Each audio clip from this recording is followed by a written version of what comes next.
So, proximity to things in real estate does matter. Why do you think the city is more expensive? Because you have more theaters, more museums, more parks in, the lakefront. So the proximity, the closer you get to these amenities, the more the property is worth. The closer you get to these amenities, the more the property is worth.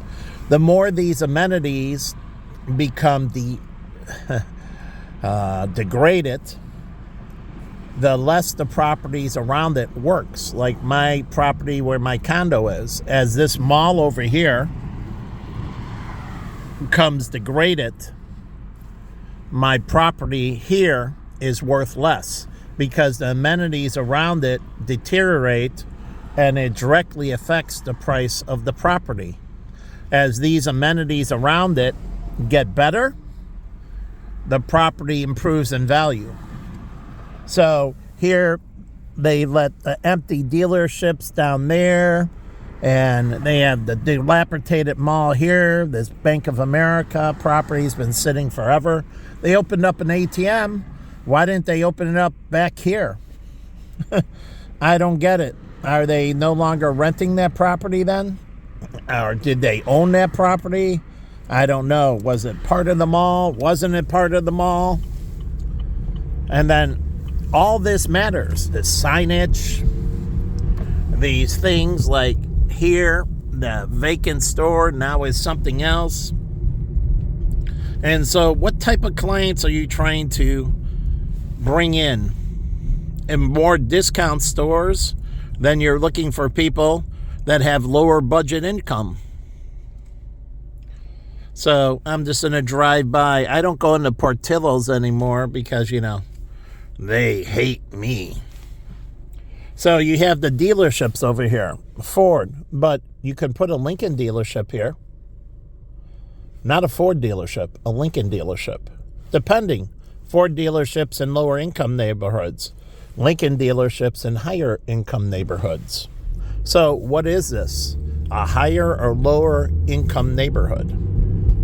So as you see here, here's this mall. But again, the amenities in this mall do matter. Like Walker Brothers. It's a high-end breakfast place. High-end breakfast place. So what are you going to bring in? You have Jimmy John's and Subway. But you have to rank these amenities.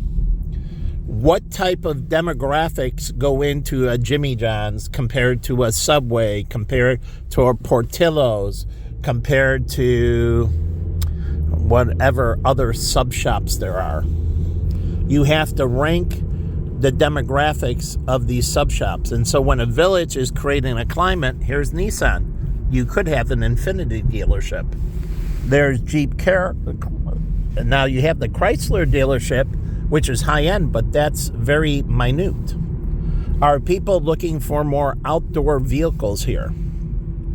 Farming communities would be great for Jeep Cherokees. Truly, farming communities, people that work on oil pipelines, people that are in construction, people that have a necessity. So you put a Jeep Cherokee dealership in there where there's a necessity for the vehicle. So in areas like Nigeria, and they used to kid about when I was in Africa, but they drove a lot of, in Nigeria and Kenya, a lot of Range Rovers and SUVs, lots of potholes. Lots of potholes and lots of mud roads and unpaved roads and undeveloped roads. So they wanted more SUV type vehicles. They couldn't have sedans because they would get destroyed. Sedans need roadways. So they needed more SUVs. Here is McGrath. Here's a Kia Hyundai. But what type of cars are you putting in the Kia dealership? Lower end versions? Because right across the street, you're driving a higher end Acura dealership. So none of this demographics, how they design this all, it's just a shit show. Truly. There's nothing. The village just gives business permits to anyone to open up any business anywhere. And it's bad for the business because the business fails and people don't get the amenities they want and they don't want to live here anymore and they want to move out. So the village causes people to relocate. The village does, because it's not meeting the needs and it's putting in businesses that people don't really want, and so they don't get the traffic. So the village drives traffic outside of Buffalo Grove. They drive people to spend money in other villages. I'm not like saying you don't work together, but I'm saying you're supposed to be creating the best village for your people, for your constituents. And that's not what they're doing. They issue business licenses like the city of Chicago. You want a business license, you want to open up a bar, you get a liquor license, and then you can open up a bar basically anywhere. They have a little zoning, commercial to residential, but it's really pretty much a shit show. They just issue licenses because they're pigs, but they don't understand how it affects property tax value and how it affects enjoyment of the village and everything else. I mean, these malls don't get enough visitors. You might have too many malls. Truly, too many malls. You might have to convert these malls into other forms of structure. You have too many of them. So, do you need a Duke's Oil or a Jiffy Lube in this area? Or do you need more dealerships? And Mazda can open up a standalone oil change place and facility. Standalone. Dealerships like Subaru and that find where the cars are. There's not enough where you're going in for buying a car or used car. You want to provide services to them so they keep the car, right? So they enjoy the car. People that keep the car longer are more likely to buy that same car. I had my Honda Accords long. I bought a Honda Accord again because I liked having the car. The faster the car turns over, the higher the turnover rate with the vehicle. That means people don't really enjoy the vehicle. So you have a problem, too high of turnover rates. You got too many used cars coming on the market very soon after they're purchased, and that destroys the new car market. And that's why Chrysler, like that whole thing, had $7,500 discounts on their cars. And the only way they could get their cars placed is to sell them to Hertz and Avis and that. And Hertz and Avis had a lot of them because they had the deepest discount. So you saw a lot of Chryslers and all that at rental car places. The reason is because they could get them the cheapest. They had the steepest discount. But the thing is, clients at the rental car places didn't like the Chryslers. So when they were stuck with the car, they had, on the resale value of it, they had to dump it. They had to dump it. They had to dump the resale value. So when Chevy, I'm talking about Chryslers and so on, came on the market as used, Hertz and them couldn't sell them for crap because they were already discounted when they got them by $7,500, and then they got a further discount, and so they're trying to dump them on the market, and so they're dumping all these not gently used cars. As they figured out, people that use rental cars really abuse them. They don't take care of them as well as it was their own, and so they get abuse. And so you don't understand, so they have to dump these cars on the market, and it's driving down. Instead of Chrysler fixing its product, it gets to dump these products, but then they say, well, why did the Chrysler plant shut down in downstate Illinois? Well, the product is shit. Lee Iacocca got fired from Chrysler. Do you know the board removed Lee Iacocca? There was the Neon. It was the most popular car, small size car, most popular. I'll just wait till the light turns. Most popular small size car ever. The Neon, it crushed it. What did it have? An electrical problem. Lee Iacocca wanted to spend money on fixing the electrical problem. The board disagreed and fired him because it would cost too much money. But what it would have done is shored up the market for the Neon, because people eventually stopped buying it because of its problems. Just like Jaguar and Range Rover. The reason that it went to shit is the people that were running it were pocketing the money, and all the consumer complaints they didn't respond to. They didn't respond to the consumer complaints, wiring problems, so on. What happened to Harley Davidson? Now, they had a renaissance when they opened up clothing, and they did, but it masked the issue with Harley Davidson. Masked the issue. They call them hogs and for a reason. They burned a lot of fuel. They leaked a lot of oil. They had all kinds of mechanical issues. Harley Davidson had all kinds of mechanical issues. So you get people not wanting to buy another Harley Davidson because the people that had it said it's an act of love. They spent a lot of time maintaining the motorcycle, tons and tons of their own life, and they said it's a labor of love. Really? No. The manufacturer just screwed you and now enslaved you, and now you're acting like it's a labor of love, just like not taking care of the disabled kid yesterday. And you say, well, it's a labor of love. No, it isn't. You just enslaved that kid to an incredibly horrible life of not being able to support and supply for himself, not being able to have true freedom. God created free will, freedom, and wants humans to allow others to have freedom. Now, we agree upon laws of what our conduct can be with each other, our engagements, like you can't slit or cut somebody's throat or certain things.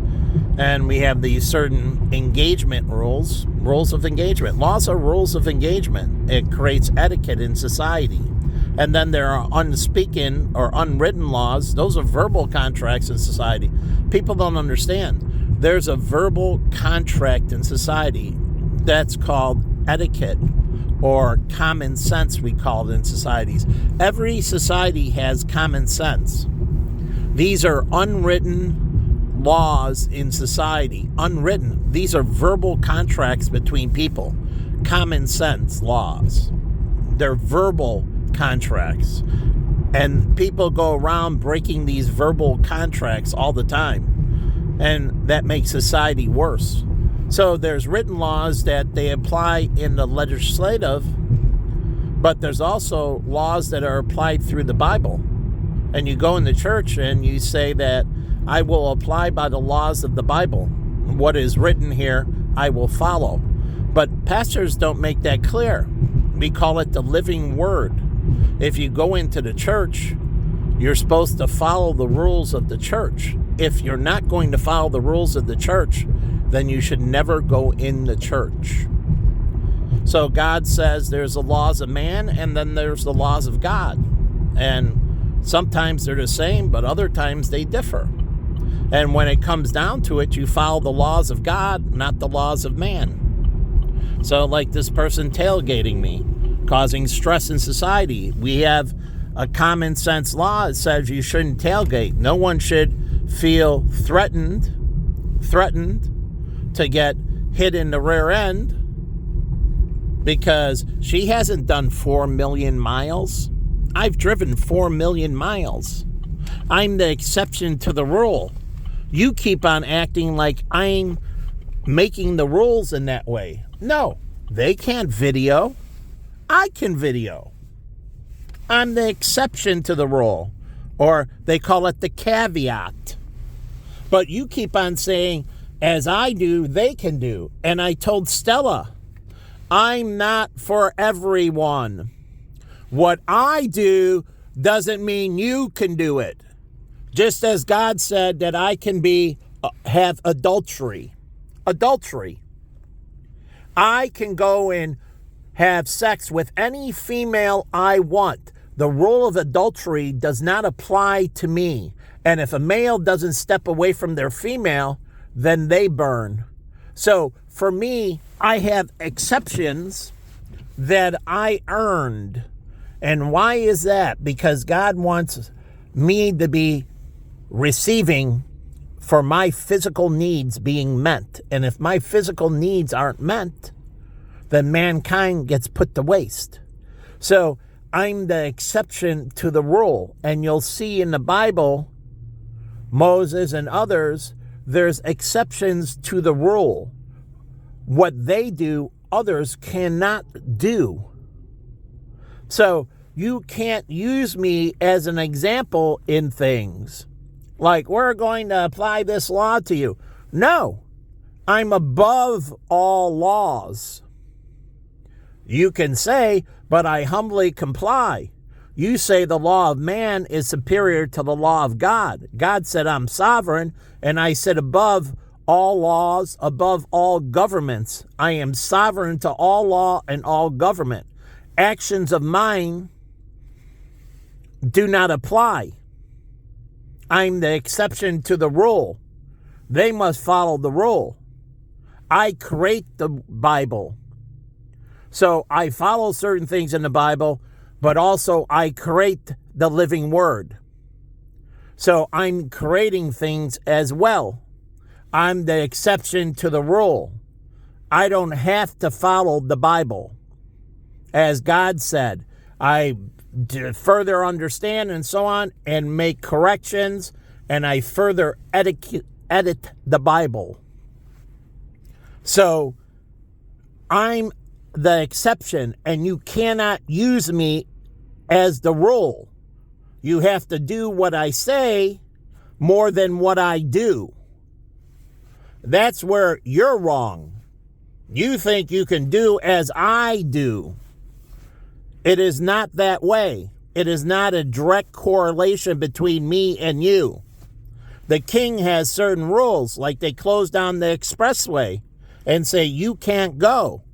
But the president closes down all the expressway and goes. He holds you off. He has a right to the expressway before you have a right to the expressway. He has a right to the street. Wherever the president goes, he can close down everything and close off the right in public. He can come here in Buffalo Grove and they will close down all the streets and say, you have no right to these public walkways. No right to these public walkways. No right to the public streets. Wherever the president goes, they can close off anything. He's the exception to the rule. They can shut down whole malls. They can shut down whole cities, and they do shut down whole cities. Wherever he goes, he's the exception to the rule. Hyde Park, they close it down. They close down the street where Obama lives. Wherever he goes is the exception to the rule. And you don't understand. You think I have to follow these things, and I'm the exception to the rule. I don't have to honor somebody else's bond. It's under God. So their bond of marriage does not apply to me. There is no adultery for me.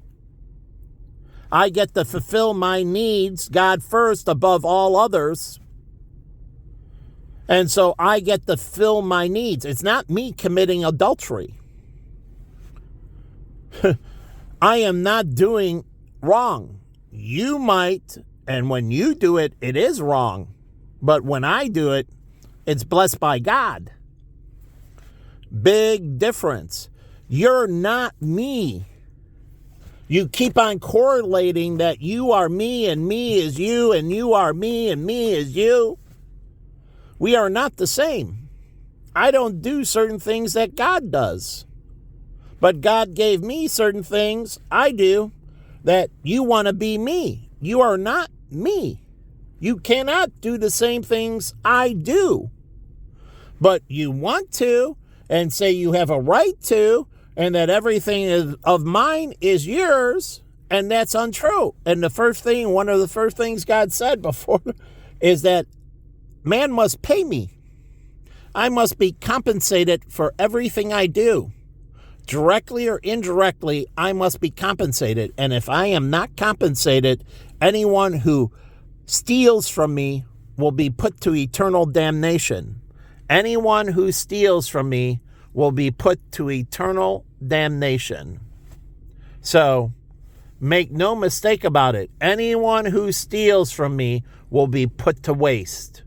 And anyone who fails to compensate me will be put to waste. That is stealing. You are not me. You have no rights to what I create. Only what I create must be purchased. The United States government must purchase everything from me. And if it doesn't, they have no rights to it. So if they want it, they must compensate me. And they can't compensate me with some little disability. They must compensate me fair market for everything I create. Fair market value. What does the IRS say? When you want to charge interest rates that are lower. And the IRS says, no, the applicable fair market rate, the AFR. They say, you can't do that. You can't just make up some interest rate and do that. They said, AFR is the minimum rate, the applicable fair market rate. And that's the minimum you can charge. And you must charge the minimum or it's considered tax fraud. Just like God said, you can't decide that you're going to pay me with some disability or food stamps and consider that fair market value. You can't give me cable TV and consider that fair market value. What's that, a couple $100 a month for each of those? So I pay $100 a month, that's $400 a month. Is that fair market value for what I produce? Is that fair market value for what I produce? So I point out these things, and IRS says when you go in and give some clothing, and you have to get the fair market value of that clothing. I came up with the eBay model for economists. Yeah, purchase things and do auctions. And use eBay as an auction model to see supply and demand. Supply and demand. I came up with this whole model of solving pricing issues by using auction sites. Auction sites. And I said, you can apply these things like a can of corn or things as long as people, and you can see the demand for them higher or lower. So you create a food site with all this produce that's an auction site. eBay groceries. eBay groceries. And people bid on the groceries. And eBay says you can put a minimum at it, and that's fine, whatever your minimum is. But if no one takes the minimum, eBay says you have to lower your prices to stay on eBay. If no one purchases your good at your minimum, your reserve price, to stay on the platform, you must lower your price. You must lower your price or you're kicked off the platform. Because eBay can sell its demographics to the government. To the Federal Reserve can use eBay, eBay Motors, eBay Groceries, eBay. These auction sites can show you supply, demand, and what people in different markets. You got to go to the different markets. Where is this person coming from? Do they live in the city of Chicago or do they live in Rockford when they pay for the price of the good? It depends on where they live. So, again, it depends on where they live. So fair market price is not the same.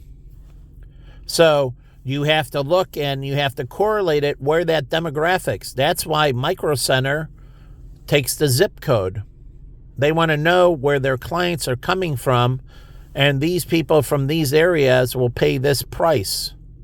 They want to know what they buy from this area, this zip code. These people buy this at Micro Center. From this zip code, these people buy this from the.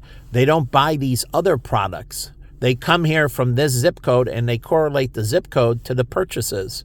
And they see people from this zip code buy this particular good. They're willing to travel this amount of miles to Micro Center in the city of Chicago on Elston Avenue to purchase these goods. They're willing to use these services.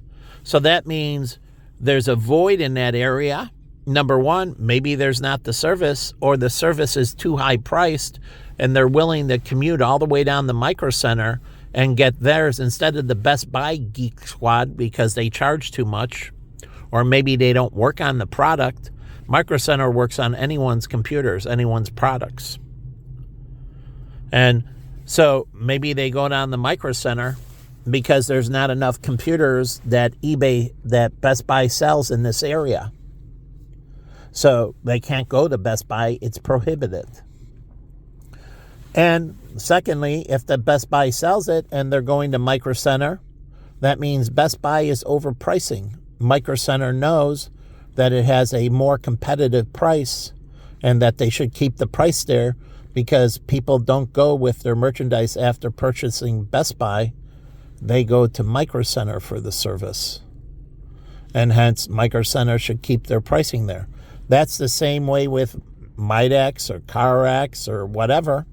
They got to figure out they can't be the same as the dealership because then I just go to the dealership. Same prices as the dealership.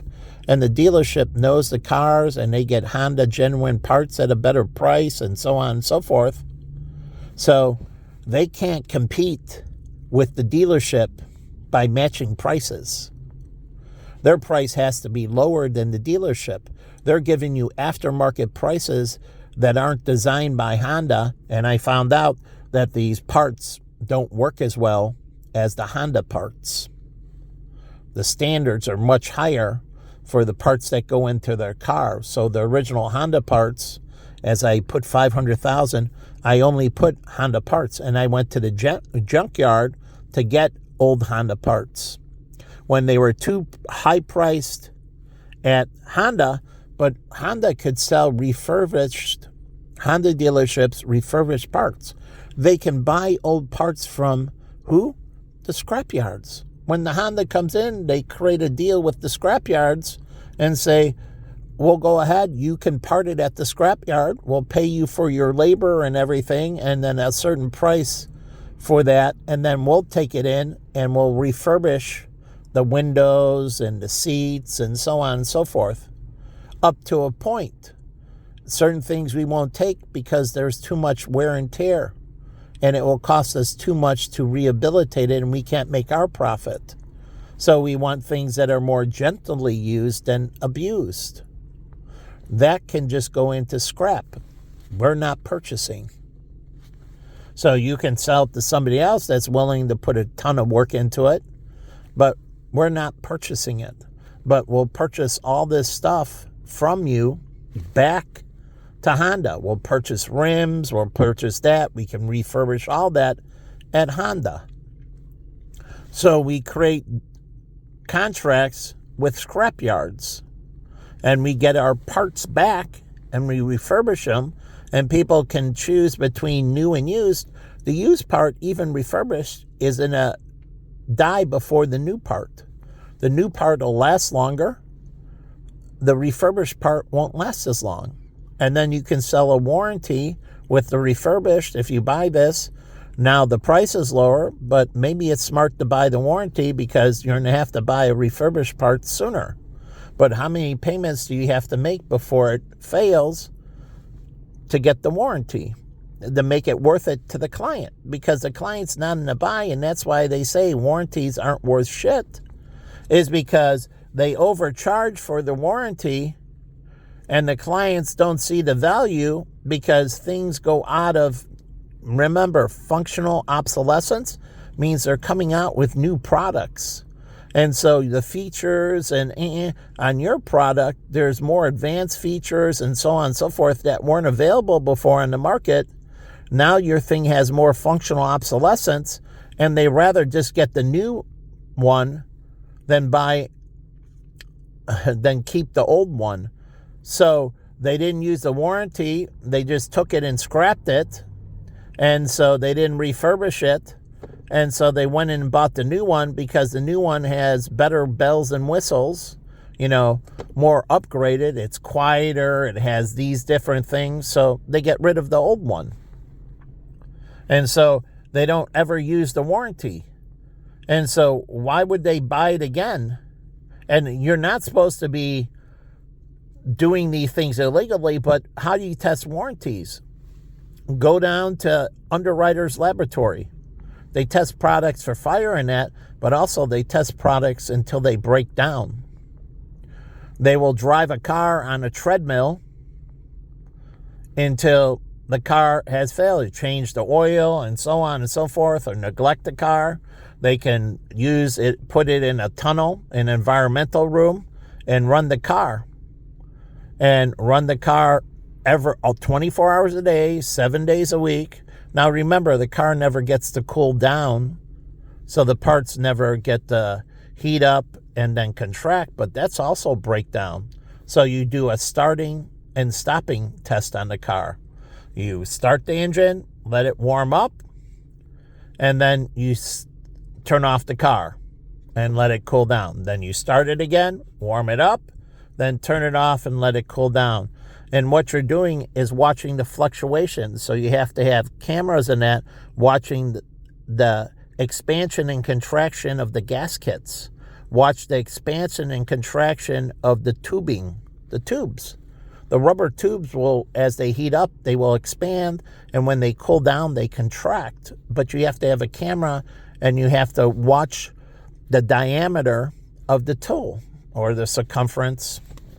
The diameter is from the center, and it's really, there's interior, you use diameter, and circumference is the outside. So really you're watching the circumference. You can put an internal camera as well, or put something that measures the diameter. So you measure the circumference and you measure the diameter. Okay? So you're turning on and turning off the car. Same thing with the headlights. You turn them on, you turn them off. You turn them on, you turn them off. Power goes in, it heats up, it expands, it gets excited, you turn it off. It stabilizes, you turn it on again. It expands, you turn it off again. And so you figure out how many utilizations, like when is this knob going to break? You turn the knob on, you turn it off. You turn it on, you turn it off. And this is what robotics are used for. Underwriters should be robotics. You can't have a human sitting here 24 hours a day, turning it on, turning it off, turning it on, turning it off. It's just the same way with shifting the car. You put it in park, you put it in drive. You put it in park, you put it in drive. You want to engage the transmission and then rest the transmission. Engage the transmission, rest the transmission. So Underwriters Laboratory can do all that testing. And so not only is it safety testing in one way, they're super stressing things like when will the battery burst, but you want to know when the battery will fail. So in the environmental room, you can put the battery through seasons. Summer, you take the average of summer temperatures, spring, fall, winter temperatures, truly. And then you put the battery. You turn on the battery, meaning you drain power from it, you turn it off. You turn it on, you turn it off. To see how it functions under different conditions and how long the battery will last. And then you take it and you put the battery in super cold. How cold does it have to be where the battery fails? It stops working altogether. What external temperature and the battery, you got to put it in the car and so on where it's normally at, and then you raise the temperature and you see when the battery fails. Now you take it the other way and you raise the heat and you see when the battery will fail and then explode. So batteries in Saudi Arabia, batteries going into Death Valley. You can simulate all those at Underwriter Laboratories in an environmental room. You can use heat lamps, surely, to represent the sun, representing the UV rays, testing the paint out, turning it to night, turning it to day, turning it to night, turning it to day. And all you have to do is change the ratio. Change the ratio. So in your testing models, you know that this has a certain life expectancy. And depending on how people care for it, It'll have a longer life expectancy or another. But you're following the manual. Following what it says for service in the manual. And if they do service longer, it'll fail sooner. If they do more service and they treat it more gently, it'll last longer. But that's more money out of their pocket. So you're creating these warranties and everything. You understand where these points are based on how they care, and that's where Carfax and other things come in. You can use the data from Carfax to figure out how things have failed. So you can test them, but also you can grab actual real life from Carfax. And you have these cars that are these old and these things failed on them. Well, look back on it. How many times did they change the oil? And this is for warranties as well. You go in and you're like, well, that's neglect. You're supposed to change the oil at this point and that point and so on and so forth. And there has to be some kind of care parameters in the warranty, right? If not, then you have to charge higher prices, just like in life insurance. We have standard, that's average pricing, and then people that take care of themselves better, we lower the price because we know the claim isn't coming sooner. And people that take care of them worse,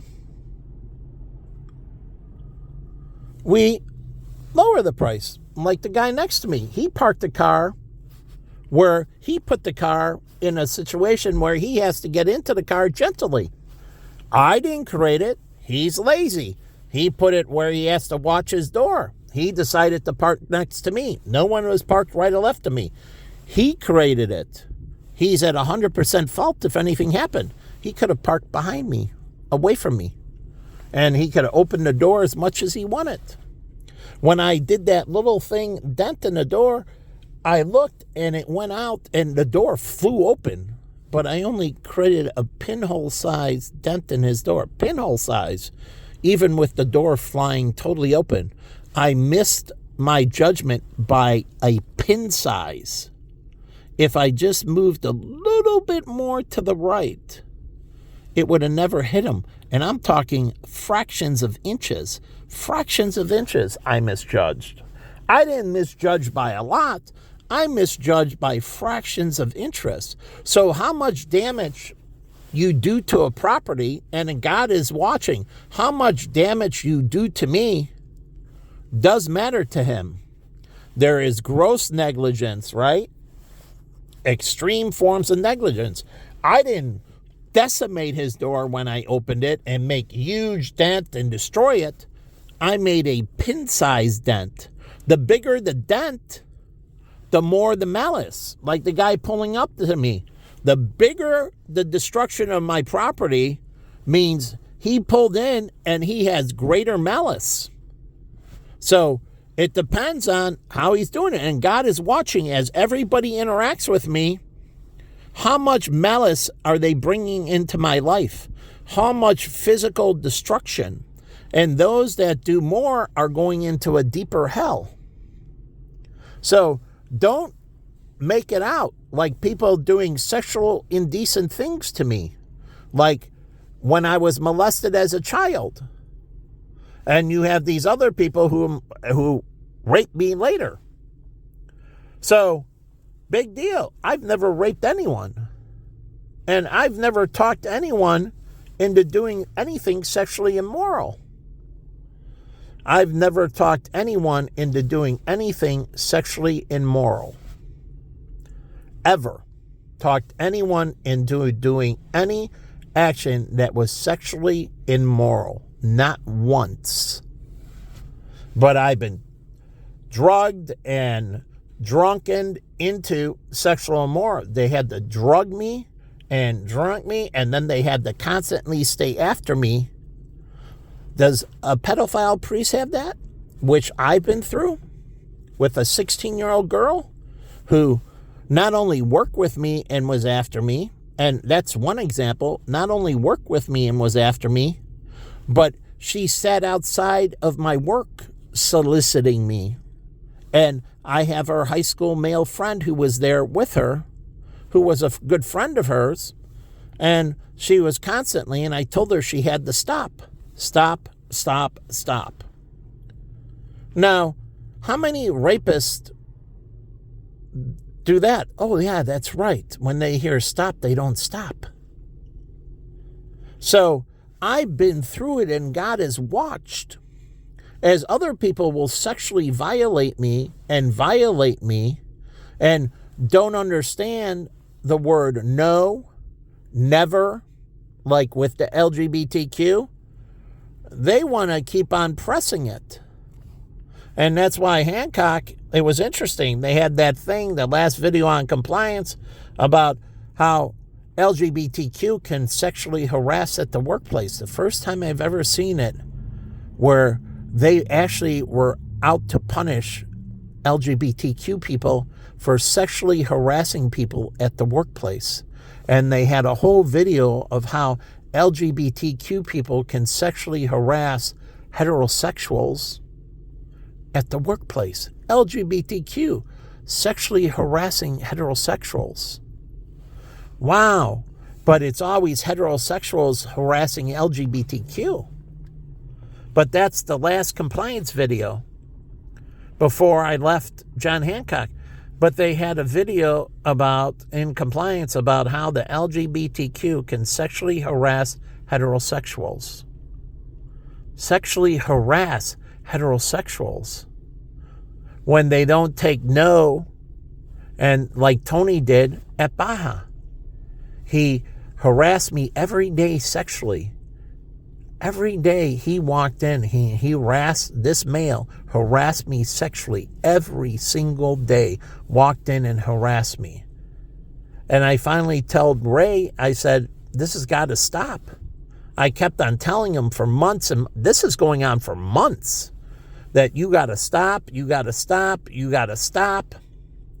And then I went to Ray, his boss, and told Ray, if Tony doesn't stop and you tell him that you're going to fire him, if not, we're going to have a problem.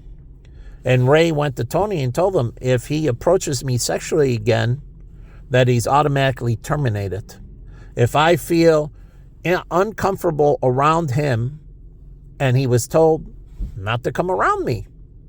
If I feel uncomfortable around him, he will be immediately terminated. Only if I feel comfortable around him is he allowed to stay here. He never came near me again. I saw him in the distance and that, but when I came in, and if he was anywhere, he went into the gaming area. I never walked into the gaming area. Now, that was run by them, unless I had an issue with a cocktail waitress and that. And then I would go into the gaming area. If I had a problem with violence or something else, I would go into the gaming area, or they were destroying the games, we protected the games. But in general, they managed the gaming area, and I stayed out of the gaming area. I stayed into the bar, the restaurant, the piano bar, and, I didn't much go into the gaming area. So I didn't run into him much, and he stayed there and worked, but he never came near me again. But some reason, now it's acceptable. But God's watched me tested as I've been tested. And he said, all you have to do is look at my body of work. If you want to see what's right and wrong, the body of work. When people do certain things, and so hence it's self-evident, and you're going to run me through scenarios, I'm above that now. God gave me free reign. He didn't give you free reign. He gave me now free reign. And I can live my life to please myself to the best of my desire. Whatever I desire now is supposed to come true. And so that's why there's no adultery or anything else. But as I said, I get to pick and choose. So if I don't want you, there is no... So, again, I only want those that want me and want to follow the rules, and I only follow the rules. So I have certain desires, and if they're not met, then you're condemned. You can choose to go in the other direction, and that's free. I'm not bribing you, and then you have to deal with your death, and I deal with my death. So You lie in your bed through your choices. I lie in my bed through my choices. So, free will. You can choose other. I'm just telling you what God has decided, and you make your choice, just as he did before many times in the Bible. He said, here's what I've decided. Now, whatever you decided. That's why David killed these different populations. This is what God decided. They have no right to threaten them, so God empowered them, and he wiped out his enemies. He wasn't invading and taking over everything like the Roman legions did. That's what our army, we go into Afghanistan, and then we leave a force there to make sure peace stays. We go into Europe, we leave a force in Germany to make sure the peace stays. We go into Asia, we solve the war problem, we leave a force in Okinawa, now in Guam, to make sure the peace stays. We're not an invading army. So we only operate out of self-defense, and then we help people with their issues. And we're willing to help them because eventually it'll trickle back to us. It affects our trade and the prosperity of the United States. So as things go worse there, it affects us economically. So we can't live in a vacuum. So we have to go out and willingly address their issues so their issues don't come home. Like with terrorism, Clinton did the wrong things. 8 years he decimated the CIA and other things. Well, those things allowed bin Laden to operate more freely and so on, and then bring people into the United States on student visas, on tourist visas, and then they took flight lessons. They came over to the United States to learn how to fly. Okay, but they didn't need to learn how to land. Interesting. So the point is they came over, they used our freedoms, and on the visa, why didn't that trigger things? You're coming over here for a student visa. What are you studying? Why are you taking flight lessons?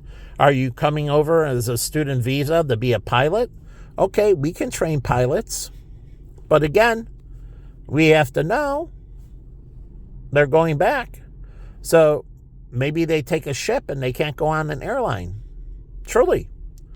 They take a train home. I'm trying to create a train between Alaska and Russia, and you can take a train back to China. You're not allowed to get on the airplane. You can take a plane back to your country. Maybe you're not allowed to come back to this country as a pilot. We're supposed to be screening every pilot that's coming into U.S. airspace, making sure that pilot is legally allowed to come into U.S. airspace. So the pilot and flight crew has to be screened to be able to enter U.S. airspace. We only approve those that we screen. Just like I want Britain and every other country to do the same. They can screen us and our pilots and so on coming into their country and making sure we're not trying to plant a bomb or doing something. That's why I believe in sovereign borders. They have a right to protect themselves. And so we have to get this screening. So when people go in, people come here, consultants and so on, they have to be screened to go into countries as we want them screened to come into our country. We don't want to steal their intellectual property. I don't want anyone going to countries and stealing their intellectual property. And I don't want anyone coming into our country and stealing our intellectual property. Just like Extreme Networks. They went to Macau. They stole their intellectual property, their software. I don't want them stealing companies in the U.S. software. But they did. And so these are trade agreements that you get that your people, when we go over, we have to have certain protections within your country. And when your people come over here, they get certain protections in our country. We don't steal their intellectual property. We protect them against U.S. citizens from being predators. As our people go over to your country, you agree to protect them from your people being predators. So we scratch each other's back. So there's reciprocity. You protect us over there and we protect. But if our people do wrong, then so be it. They know the law's going in. And so we don't want them to escape fair punishment. Just like we don't want your people coming over here and breaking crimes and then not getting punished for them under our law, that you get to escape them. So we want, fair, right? You have harsher laws and then you come over here and people do things over here they can't do over there. We want you to do what we do. Your people need to follow things based on your law. So if they steal, they lose a hand. We send them back to your country and you chop off the hand. So we take a Saudi Arabian, we prove they stole in the United States, and we send them back. We get somebody that comes over, it proves to be LGBTQ, we send them back to that country, and they're put to death. We don't want your people coming over and furthering certain actions, and so it's illegal in your country. It should be illegal for them to do it here. We don't want them coming over and spreading So we put them in, we profile it, our prosecutors give the information to your prosecutors, and we work together in a joint trial in your courts to convict them. And if it calls for their hand and foot to be cut off, so be it, because they come over here. As I told you with Silo, the Arabs came over here because laws were tighter. They'd be put to death over there, literally. They came over here and robbed our society blind. And if they get caught going to jail for a few years, no big deal. In my country, they put you to death. So coming over here, it's a free-for-all. And that's the way they think. So now we send them back to your country, and we want you to prosecute them under your law, just as we prosecute our citizens under our law. We punish Walmart for giving bribes. It's illegal in our country. So they were in Mexico. We went over there and we punished them. So they can't do that. It's illegal. So again, we have to follow these laws so it creates reciprocity around the world. So we document it and send them back to your country. Because I'm telling you, like in Russia and other countries where they would have put them to death, they come over to the United States. It's a free-for-all. So people come over here and people are so liberal in comparison to their country. They come over because it's a free-for-all. And so you got to be very careful who you make citizens. Reagan put all these people as U.S. citizens. It cost us greatly. We didn't put them through any extreme vetting in that. And they came from their countries where they would have been put to death or something severely done to them, chop off their hand or their foot or and they come over to this country and they break all the laws because getting caught and going to prison, that's a 5-star resort compared to their country. As my friends were in Mexican prisons, that it was filthy. There was open waste in the middle, or you piss in a bucket, and the place was unbelievably. Look at Midnight Express when he went to the Turkish prison. It was a hellhole. Compared to ours, they come over, and it's like, it's so nice. Go to prison in North Korea, 5 generations or 3 generations. Go to their prison, see what the prison's like. It's a Ritz-Carlton over here. You get this person like, what's his name? Helter Skelter, living to almost 90 years old. It's a Ritz-Carlton. So when they go to prison here, like those Arabs like in Guantanamo Bay, that's a freaking Ritz-Carlton. To what happens to them in Saudi Arabia, they don't even get that chance. They cut off their head immediately. So they get to live out their life. So going and bombing places and blowing up buildings like the Blind Sheikh, his head would have been chopped off in an instant, and everybody with him would have been decapitated.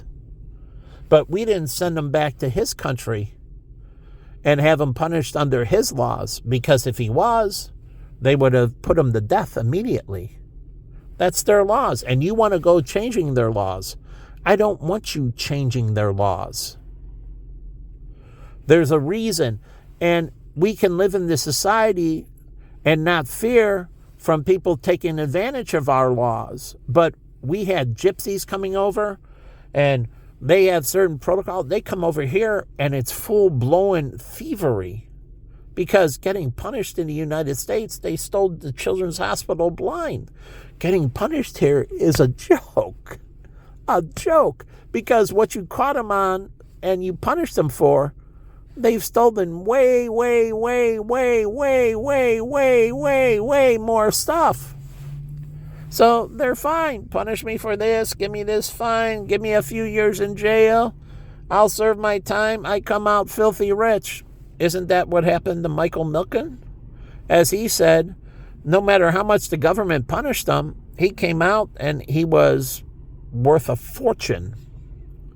Unbelievable fortune. So what did it matter to him? He got this taken away. He lived life. He's unbelievably rich. So he even said it. So what? They take this away and they punish me $100 million fine? I don't care. That's what Bernie Madoff, the same thing, embezzling $50-something billion. What does he care? He lives to 70-something years old. He's partied his brains out. He's had the finest of everything everywhere. And going to prison, he's lived more life. Like Jen, my ex, by 23, she's traveled more places and lived more life than I was at 33 have ever lived. Ever lived. At 23, her life was so rich and so fulfilled, it was incredible compared to my life. And it only got more fulfilled. Remember, I stayed home. She went to Sonoma, Napa. She went to South Korea. She went all over the place. I stayed in Chicago. I went on a few, but no. She went out with Wendy and her other girlfriends, living life. It only got a greater and greater disparity between her and me. Her life got more and more rich. She got more and more pay. She already started at Coach and Burberry with her stuff at 23, actually 21. She was buying designer and high-end everything, and she took care of it, but she turned over her wardrobe once a year. And then her life just moved into more and more excellence, and she made more income. And the separation between me and her has grown unbelievable as you suppress me, and further separation until the day she dies. Her separation from where I am and how I live to the way she lives has only gotten greater. After I moved out, I watched her coming down the street with her Infiniti, with her and Gina in the Infiniti. I was at the corner, my 500,000 mile Honda Accord. And here's she with Gina on that at Elston, Damon, and Fullerton intersection going to New Life, and I saw them both in the car because we happened to be at the light at the same time. I kept on going down Fullerton the way I was going. I looked at the time on it. I'm like, oh, they're going to 10:30 service or something at New Life, the church that we started together. I didn't go to that church anymore. I left the church. She stayed. I left. I gave her the church. I gave her the city of Chicago. I moved out of Chicago. I moved to Buffalo Grove. I moved into different churches. I gave her the church. I gave her the city. I gave her everything. Everything. And she just kept on going up and up and up through the roof, and I just keep on going down into the toilets. As you empower all these people to live better, and you make me more sickly, you give me diabetes, neuropathy, you gave me obesity. You gave me obesity. I didn't bring it upon myself. You gave me all these things. And then you continue on with your negativity, giving me more and more negativity. As you say that everybody has a right to torture me. And I don't want a fat girl. God gave me a girl at 130 pounds, 5'8", great body, and was focused on supplying the best sex and best environment. She cleaned, she did all these because she loved it and wanted to provide the best environment possible for me. The best environment, she wanted her body. She took care of her face and her skin and everything. She loofah'd so it'd be the softest and finest for me. She used the finest of products and everything. God gave me Esther, and she was only getting more beautiful. Now, you want to go the other way, and you're like, yeah, we're going to give you some obese girl who doesn't take care of herself, who is going to further your obesity and diabetes with her negative habits, and she's not going to bring new positive habits and enhance your life. Jen brought positive habits. We made each other stronger and better, faster, quicker, smarter, everything positive. So, but now you want like, oh, there's the heavyset girl and you can be with that and she's not going to be able to screw you because she's overweight and she's going to have these problems. So this girl is not going to be able to have sex with you anymore. All her systems and her sexual desire is going to be suppressed with her obesity, and we're going to give you this. We're going to give you people with 1 foot in the ground. We're going to give you an older lady that's infertile. We're going to do all this evil to you. We're not going to give you a young, healthy, prime female stallion or mare, I should say. I think that's female. Stallion's male. Mare is female. We're not going to give you this incredibly good female. We're going to give you somebody who is opposite of what God gave to you. What God gave to you.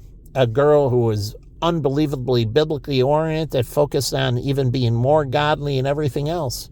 If people didn't destroy the path, she would have been a 10 in beauty. A 10. She would have been an absolute 10. A 10. She would have reached 10 status in her physical ability. She would have slept in bed. She would have been unbelievably unsurpassed and gifted in sexual pleasure. She was reading how to be a geisha and so on and so forth. Conversation, everything. She was trying to perfect every aspect of dealing with me. She said, what do you want to talk about? What do you like to do? Done. And I will perfect my interaction every day to be better at serving you. Serving you. She said, this is my obligation as a Christian woman that I must be the best at serving you. And I turn as a Christian man, I wanted to be the best at serving her, to becoming one. But first, she has to give, and women have to give first. I don't have to pursue. They have to pursue me. Jen pursued me. I don't have to pursue them. They have to show they're willing. And if women aren't willing to show they're willing, then they're done. And if men come in and bring that disgusting, desecrating flesh into my bed, into my body, all of mankind will be put to waste. Men show they're just pigs. Transsexual, bisexual, homosexual. They're just pigs. So, just like them taking all the roles for women in movies. It shows how much pigs men are. They don't want to stay to their own gender. They want to be women. They want to take all the women's roles and everybody else. And they cross over like the male who had the sex change that became the professional MMA fighter, crushing all the women, taking all their money, taking all their glory. He's standing on the stage as champ, as a female. He's a male, but he stands there as a champ, as a female, and he crushed all the other females. He stole everything from them, and he beat them silly. he dropped them like no tomorrow. And so you're for this, pigs, and for females on the other side crossing over and wanting to be males? That's why I never saw that wanting to be a boy with a female. That's disgusting. As I don't want it for females to have their stuff taken away by males, I don't want males' stuff taken away by females. It's disgusting. But anyways, I'll leave it here. Got to have something to eat.